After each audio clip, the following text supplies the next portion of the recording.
नमस्कार मंडळी, मी तुमचा लाडका मित्र वरद विजय चव्हाण आणि मी तुम्हा सर्वांचं माझ्या युट्यूब चॅनलमध्ये स्वागत करत आहे. म्हणजे काल रिलीज झाला होता एक मल्टी स्टारर सिनेमा ज्याचं नाव आहे बाई ग.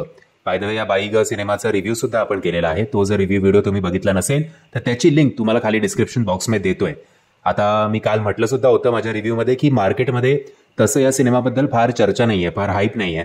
त्यामुळे हा सिनेमा बॉक्स ऑफिसवर बॉक्स ऑफिसचे फिगर्स बघून आपल्यावर बाई ग मग म्हणायची वेळ येते की काय आता माहिती नाही. बट ओव्हरऑल जे काही आकडे आपल्या समोर आलेले आहेत ते जरा डिसअपॉइंटिंग आहेत, शेवटी असंच म्हणावं लागेल.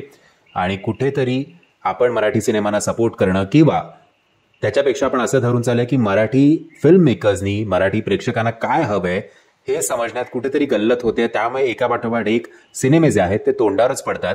आणि या वर्षीच नाही, ओव्हरऑल अख्खं मराठी इंडस्ट्रीचा जर इतिहास तुम्ही बघितलात, खास करून श्वास या सिनेमापासून, तर वर्षाला हार्डली एखाद दुसरा सिनेमा असा येतो जो चांगली कमाई करतो. बाकी सिनेमे जेमतेम स्वतःचं बजेट रिकव्हर करतात. बाई ग या सिनेमाचं जे काही फिगर्स आलेले आहेत ते आता मी तुमच्याशी शेअर करतो. एक जेंटल रिमाइंडर आहे की हा आकडा जो आहे तो अगदी तंतोतंत खरा असेल असं नाही. असं कुठल्याही प्रकारचा मी क्लेम करत नाही, कारण मराठी सिनेमाला ट्रेड अनालिस्ट नसतो. विविध वेबसाईटनुसार जे काही आपल्या समोर येतं त्याच्यातनं एक ॲव्हरेज मी तुमच्या समोर जो आहे ते शेअर करतोय. सो विविध वेबसाईटनुसार असं म्हटलं जातं की या सिनेमाने काल कमवलेले आहेत फक्त आणि फक्त 8 ते 10 लाख रुपये एवढंच. सो एवढे मोठमोठे कलाकार घेऊन सुद्धा या सिनेमाचं डे 1 बॉक्स ऑफिस कलेक्शन जेमतेम डबल फिगर्स क्रॉस करत आहे. ही दुर्दैवाची गोष्ट आहे. त्याच्यात पण जरा शंका आहे की 10 लाख तरी या सिनेमाने कमवलेत की नाही. एनिवेज, आपण जास्त चांगलं धरून चाललंय की मे बी 15-20 कमवले असतील.